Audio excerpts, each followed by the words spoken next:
রাধে রাধে বন্ধুরা, রাধারানীর পরিবারে তোমাদের সকলকে স্বাগত। আজকে আবার আরেকটি রেসিপি নিয়ে চলে এলাম। আজকে তোমাদের সাথে আমি শেয়ার করব সাবুর লুচি আর আলু মরিচ। আশা করি এই রেসিপিটি তোমাদের ভালো লাগবে।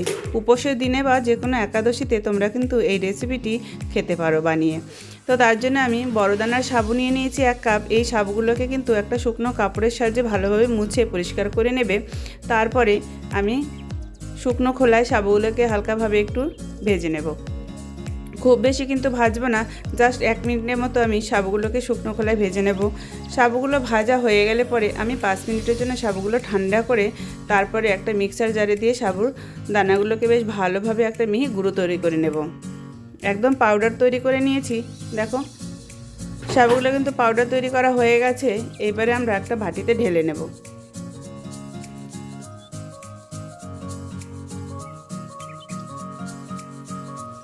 বাটিতে ঢেলে এবারে দিয়ে দেবো পরিমাণ মতো সন্দক লবণ। যেহেতু এটা উপোসের দিনের জন্য তৈরি হচ্ছে, তার জন্য আমরা সন্দক লবণ ইউজ করলাম। এবার দিয়ে দিলাম কিছুটা বেকিং পাউডার, আর দিয়ে দিলাম বেশ খানিকটা ধনেপাতা কুচি, আর আগে থাকতে 3টে আলু সিদ্ধ করে রেখেছিলাম সেটা, আর দিলাম কিছুটা সাদা তেল। এবারে আলু আর সমস্ত উপকরণ ভালোভাবে মিক্স করে নেব। এই আলুটা কিন্তু তোমরা একটা গ্রেটারের সাহায্যে গ্রেট করেও দিতে পারো। আমি হাতের সাহায্যে আলুটা ভালোভাবে ম্যাশ করে দিলাম। এবারে আলুর সাথে সাবুর মিশ্রণটা বেশ ভালোভাবে মিক্স করে নেব। আগেই কিন্তু জল দিয়ে দেবে না, জলের প্রয়োজন হলেই কিন্তু জল ইউজ করবে। এখানে আমি নিয়ে নিলাম একটু উষ্ণ গরম জল। এবার উষ্ণ গরম জল দিয়ে হালকাভাবে আমি সাবুর মিশ্রণটাকে সুন্দরভাবে একটা ডো তৈরি করে নেব। যেহেতু এটা সাবু, জল দিয়ে মাখার সময় কিন্তু বেশ শক্ত হয়ে যায়, এই জন্য বুঝে বুঝে কিন্তু জল দেবে। এটা সফট ডো তৈরি করে নিতে হবে। এবারে ডোটা আমি রেস্টে রেখে দিলাম 5 মিনিটের জন্য। আর এইদিকে আমি দেখো আগে থাকতে আলু সিদ্ধ করে রেখে দিয়েছিলাম আলু মরিচ বানাবো বলে। সেই আলুটাকে ছোট ছোট করে আমি কেটে নিলাম। সিদ্ধ করে আলুটাকে আমার কিন্তু কাটা হয়ে গেল। আর কিছুটা চিনেবাদামও আমি সিদ্ধ করে নিয়েছিলাম। এবার আলু আর চিনেবাদাম সবই আমার রেডি। এখন কড়াতে তেল দিয়ে দিলাম। তেল গরম হয়ে গেলে একটা শুকনো লঙ্কা ফোড়ন দিয়ে সিদ্ধ করা চিনেবাদাম দিয়ে দিলাম, আর দিয়ে দিলাম সিদ্ধ করা আলু দিয়ে একটু 1 মিনিটের মতো নেড়ে চেড়ে দিয়ে দিলাম পরিমাণ মতো সন্দক লবণ, আর দিয়ে দিলাম 2টো কাঁচা লঙ্কা চেরা। এবার দিয়ে দিলাম 1/2 চামচের মতো গোলমরিচ গুঁড়ো। যেহেতু এটা উপোসের জন্য বানানো হচ্ছে, এই জন্য কিন্তু সব রকম মশলা ইউজ করা যায় না। অনেকেই একাদশীতে হলুদও খায় না, তার জন্য কিন্তু আমি হলুদ ইউজ করলাম না। এবারে দিয়ে দিলাম বেশ খানিকটা ধনেপাতা কুচি, আর দিলাম একটু দারচিনি গুঁড়ো। এবার সমস্ত উপকরণ ভালোভাবে মিক্স করে নিলাম। দেখো আলু মরিচ কিন্তু আমার হয়ে গেল। সবশেষে আমি দিয়ে দিলাম একটুখানি লেবুর রস। এখানে কিন্তু গন্ধরাস লেবু হলে খুব ভালো হয়। হয়ে গেল আমার আলু মরিচ রেসিপি পুরোপুরি রেডি। এবার আমি বাটিতে ঢেলে নিলাম। এখানে আমি যে সাবুর ডোটা তৈরি করে রেখেছিলাম সেই ডোটা নিয়ে নিলাম। এই ডোটা নিয়ে আবার একটুখানি মেখে নেব।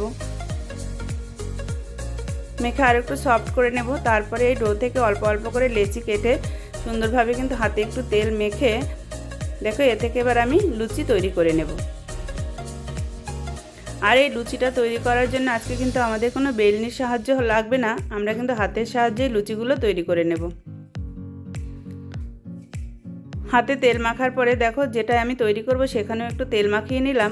তারপরে হাত দিয়ে চেপে চেপে এরকম গোল করে নেব।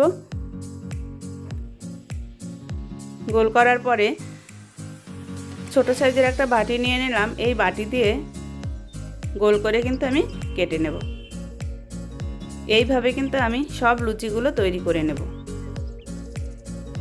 লুচিগুলো দেখতে কতটা সুন্দর লাগছে দেখো। কোনো ঝামেলা ছাড়াই কিন্তু খুব সহজে সুন্দর সুন্দর লুচি তৈরি করা ফেলে যায়। আর দেখতেও কিন্তু দারুণ লাগছে লুচিগুলো। আর এই সাবুর লুচি শুধু যে উপোসের দিন বা একাদশীর দিন খেতে হবে এরকম কোনো কথা নেই। এটা কিন্তু সকালে জলখাবার বা বাচ্চারা স্কুলে টিফিনের জন্য কিন্তু এগুলো দিয়ে দেওয়া যায়। দারুণ একটি হেলদি খাবার, খেতেও কিন্তু ভালো লাগে। দেখো কথা বলতে বলতে কিন্তু সব লুচিগুলো আমার তৈরি হয়ে গেছে। এখন আগে থাকতে কড়াতে সাদা তেল বসিয়ে দিয়েছিলাম। তেলটা গরম হয়ে গেলে এবার এক এক করে কিন্তু লুচিগুলো আমি ভেজে নেব। আর এই লুচিগুলো ভাজতে কিন্তু খুব বেশি সময় লাগে না, খুব চটজলদি হয়ে যায়।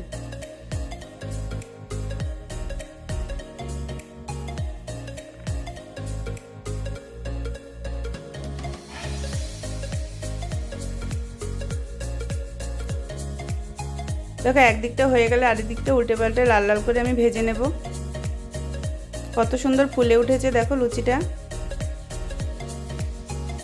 এই লুচিগুলো হয়ে গেছে, এবার এগুলোকে আমি তুলে নেব। এইভাবে আমি বাকি লুচিগুলোও ভেজে নেব। এখন থেকে কিন্তু উপোসের দিনে বা একাদশীর দিনে সাবু মাখা খেতে হবে বা ফল খেয়ে থাকতে হবে এরকম কোনো ব্যাপার নেই। তোমরা কিন্তু এইভাবে সুন্দর সুন্দর রেসিপি তৈরি করে খেতে পারো।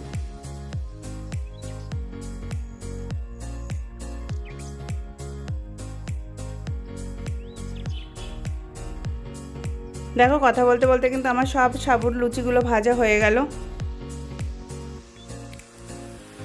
আলু মরিচ আর সাবুর লুচি রেসিপি তোমাদের কেমন লাগলো তোমরা আমাকে কমেন্টে জানিও।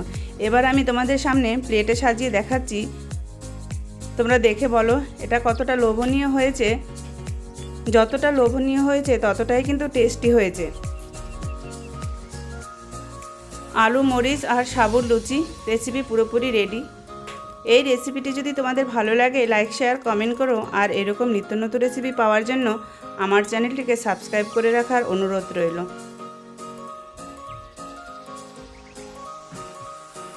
আজ তাহলে আসি বন্ধুরা, দেখা হবে আরেকটি রেসিপি নিয়ে। রাধে রাধে।